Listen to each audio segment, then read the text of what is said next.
জি sir, yes sir, আপনি কোনো tension করেন না। আপনি যে ঠিকানা দিচ্ছেন ওই ঠিকানায় যাই ফাটুমু। খালি কি ফাটুমু, এলাকা পুরো তছনছ করে ফেলাম। ঠিক আছে স্যার, যাই স্যার। অনেক দূর যাইতে হইব, গতিটা আরো বাড়িয়ে দিই।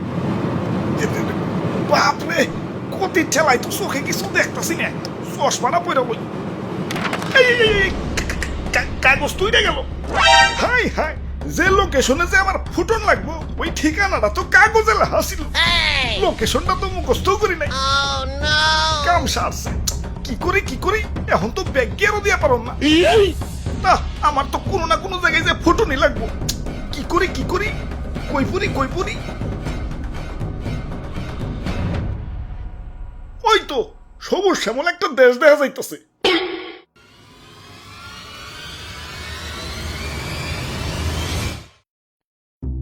ভাই যাইতে দেন ভাই, দেরি হয়ে যাইতাছে। আব্বে হালায়, তুমি কোন আইসে দেখছো? চাঁদা পয়েন্ট, মানে চাঁদা ছাড়া ঢুকতে দন যাবো না। ওরে বাপুরে, ইয়া চাঁদা দেও আর আগে বাড়াও। চাঁদা তোলেন কেন ভাই? এটা তো ঠিক না ভাই। এত কথা না কয়ে চাঁদা দিয়ে বিদায় হও, পিছে সিরিয়াল লাগছে দেখো না।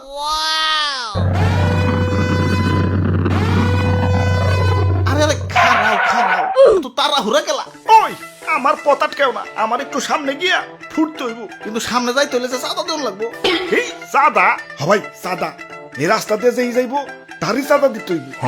দেন আপনার চাঁদা দাদা 150 টাকা। 150 টাকা? এই আমার কাছে কোনো টাকা নাই। টেকা না থাকলে তো যাইতে দেন যাবো না। ওই ইমার্জেন্সি ভাই, আমার একটু সামনে যাই ফুটন লাগবো, যাইতে দাও ভাই। না না, চাঁদা ছাড়া তো কোনোভাবেই যাবার দেন যাবো না। কাম সারছে রে, কোন দেশে বললাম? অন্য দেশে ঢুকতে গেলে তো এন্টি মিসাইল সিস্টেমের মুখোমুখি হইতে হয়, এনে তো চাঁদার মুখোমুখি ওর লাগতাছে। ওরে বাপুরে, এইটাই আমাকে উন্নত প্রযুক্তির এন্টি মিসাইল সিস্টেম।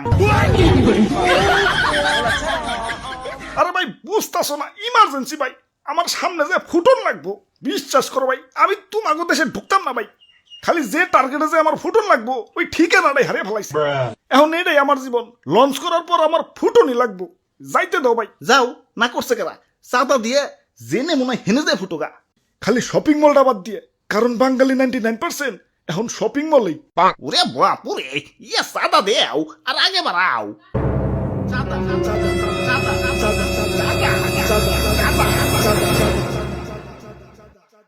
আরে ধর, এই তখন মানুষের বেলায় কোথাও শান্তি পাইতেছি না। একে তো আমার জায়গায় জায়গায় ফুটিয়া ফাটিয়া দুনিয়া জুড়ে একটা গ্যাঞ্জাম বাজিয়ে দিছে, তার উপরে তোরা চাঁদাবাজিতে রাস্তা আটকে বই রইছস। ওই তোরা কি দুনিয়াটা একটু গুছিয়ে গেছে সুন্দর রাখতে পারস না? দুনিয়াটা তো তগই নাকি, তোরাই তো থাকুস। একটু মিলামিশা থাকুন যায় না? লোভ, হিংসা, ক্রোধ, ক্ষমতা তখন তো দিন দিন অমানুষ বানিয়ে দিতেছে। আরে আমার ভাবতেও অবাক লাগে, এই মানুষ আমারে বানাইছে ওগো নিজে কই ধ্বংস করার জন্য। কিছু মানুষের রাজনৈতিক ঝগড়া আর ক্ষমতার লোভ শাস্তি দিচ্ছে সারা দুনিয়ার নিরীহ মানুষদের। আমি যখন আকাশে উঠি, নিচে দেখি বাচ্চারা খেলছে। আরে আরে এদের স্বপ্ন ভাঙার জন্যই কি আমি তৈরি? এই সুন্দর পৃথিবীটা তো শুধু রাজনীতিবিদদের জন্য না, এটা সবার।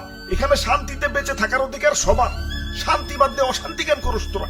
তোরা মানুষ না, তোরা সবাই অমানুষ হয়ে গেছস। তোরা যদি মানুষই হইতি, মানুষ হয়ে মানুষ পারতে পারতি না। তোরা সেদিনই মানুষ হবি যেদিন আমাকে বানানো বাদ দিয়া পৃথিবীটাকে সুন্দর বানানোর চেষ্টা করবি।